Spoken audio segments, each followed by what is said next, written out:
Зөгнөлт миний сувг тавтай морил лайк, subscribe дарж сайхан сэтгэл үлдээж намайг дэмжсэн та бүхэндээ чин сэтгэлээсээ баярлалаа. 2024 оны 12 сарын эхрийн ордны астрологийн зурхаг харъя. Сар эхлээд нэлээ явсан байгаа учраас 12 сарын 6-наас эхлэе. 12 сарын 6-наас ангараг гараг боцох хөдөлгөөнд байгаа. Энэ үеэр таны харилцаа холбоо мэдлэг мэдээллийн гэр дээр гарч байгаа учраас ах トゥ хамаатан садантайгаа уулзах эсвэл мэдлэг мэдээлэл өөрийн ур чадвараа дээшлүүлэх, хөгжүүлэх тал дээр дахин мэдээлэл цуглуулах, дахин суралцах шаардлага гарч магадгүй. Мөн ойр дотны хүмүүс хамаатан садан танил нөхөө найз нөхөдтэйгээ харилцаан дээр уян хатан байхыг илүү зөвлөж байна. Өдийг хүртэл сурсан мэдсэн хоримтлуулсан мэдлэг мэдээлэлээ дахин шинжлэх шаардлага гарч магадгүй юм. Ямар нэгэн үнэт зүйл худалдан авахар төлөвлөж байгаа бол он гараад 2 сарын 24-нөөс хойш аваарай гэж зөвлөж байна. 12 сарын 8-наас сугар гараг таны итгэл үнэмшил, сэтгэлгээг өөрчлөхөөр бэлдэж байна. Энэ үеэр та хол ойрын аялал, зугаалга хийхээр төлөвлөж байгаа бол маш тааламжтай байх болно. Мөн та энэ үеэрээ гинтийн бэлэг хэн нэгнээс ч хүлээн авч магадгүй. Тэгээд цаашлаад энэ үеэр таны сэтгэлгээг маш ихээр өөрчлөх нь байна. Энэ үед та гуниж гутарч байсан бол эерэг болж маш сайхан байдлаар сэтгэл санаа тань өөрчлөгдөж сайхан болох нь байна. Магадгүй та цаашлаад холын аялал хийхээр төлөвлөөд аян замдаа гарахад тань санаандгүйгээр та цаашид хийж болох танд бизнесийн санаа орж ирж мөн болох юм.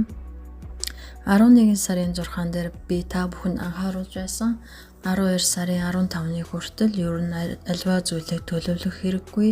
Учир нь буд гараг буцах хөдөлгөөнд байсан учраас та бүхэнд ингэж сануулж байсан. Харин 12 сарын 15-наас бүтэн сар гарч буд гараг мөн шулуун хөдөлгөөнд орох болно. 12 сарын 15-ны энэ өдөр буд гарагийн буцах хөдөлгөөнд байх хамгийн сүүлчийн өдөр учраас ямар нэгэн чухал зүйл хийхгүй, төлөвлөхгүй байхыг илүүд үзээрэй. Тэгээд 16-наас бүх зүйл хуучин хэвэндээ орж та өөрийн хийхээр төлөвлөж буй томоохон чухал зүйлүүдээ хийхээр төлөвлөж байсан бол одоо хийгээрэй. Мөн 12 сарын 15-нд бүтэн сар гарч байгаа. Энэ нь эхрийн орд дээр. Тийм учраас эхрийн ордныхан маань илүү бусдын анхаарлыг татахаар харагдаж байна. Мөн гинтийн шин сонин мэдээ дуулж магадгүй.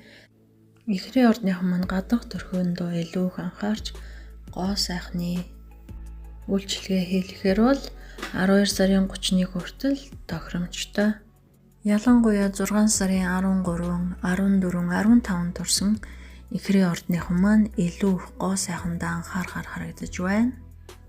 12 сарын 20-нд бархас байд гараг таны шүүх эсвэл ямар нэгэн хурал зөвлөгөөн, шийдвэртэй холбоотой зүйл эсвэл визэнд орох зэрэг чухал зүйлсүүдийг маш хөнгөн хялбар аргаар хийхэд тань туслах болно.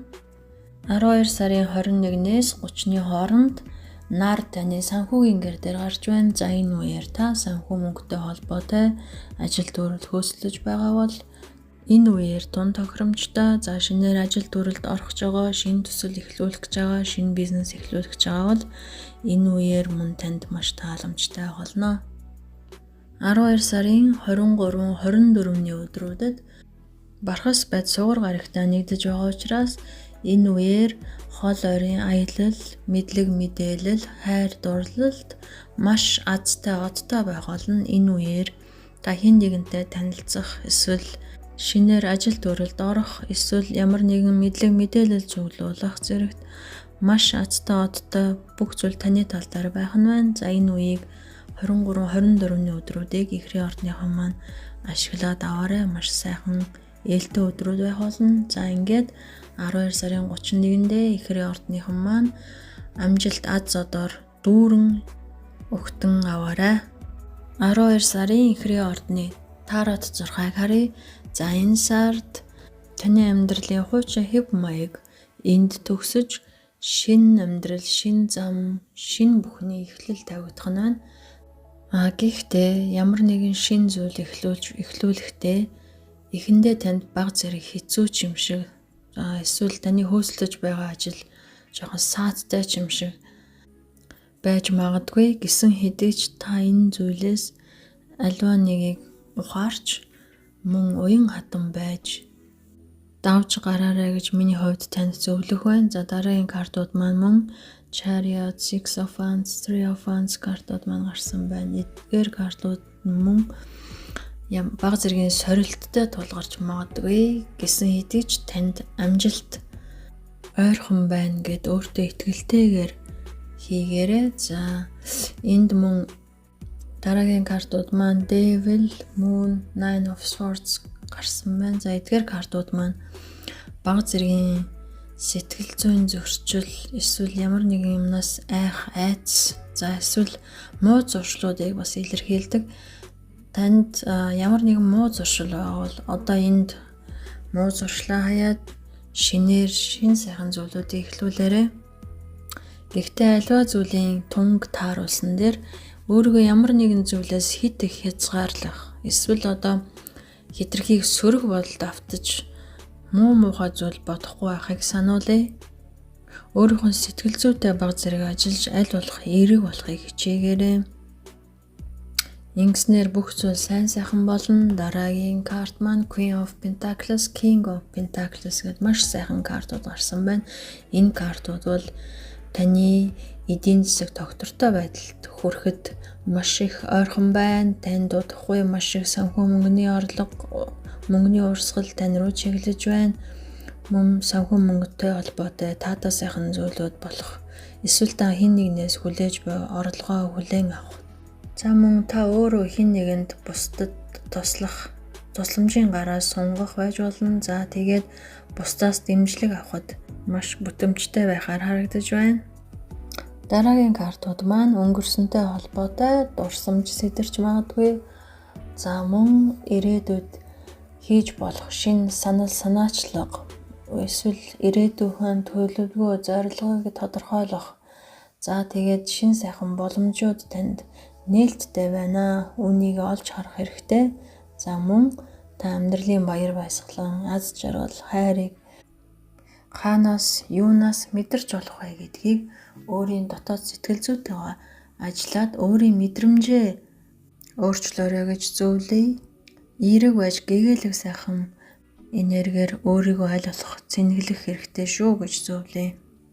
Дараагийн карт маань Hermit буюу ухаарал, эсвэл бясалгал, за тэгээд хөгжил, ер нь дотоод сэтгэлийн хүч, өөрийн оюун бодол, дотоод сэтгэл зүй мэдрэмж, сэтгэл зүйтэйгээ ажиллаж бясалгал хийж тайван, эерэг, аз жаргалтайгаар өөрийгөө мэдрээрэй. Ингэж чадвал таны дараагийн чухал алхам юу болохыг та өөрөө олж харна, мэдэрнэ.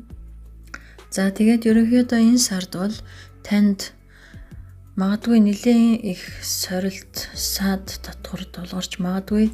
Гэсэн хэдий ч та өөрийнхөө дотоод сэтгэл зүйтэйгээ маш сайн ажиллаж, өөрийгөө аль болох тайван байлгаж, дотоод айцсаа даван гарч, ухаалаг зоригтой шийдвэр гаргаж чадвал таны өмнө маш сайхан шинэ эхлэлүүд, амжилт, маш сайхан шинэ боломжууд, өөрчлөлтүүд гарч ирэхээр харагдаж байна шүү. За ингээд ихрийн ордныхан маань шинэ оноо аз жаргалтай, сайн сайхан өгтөн аваарай. Ингээд 2025 онд уулзцгаая. Түр баяртай.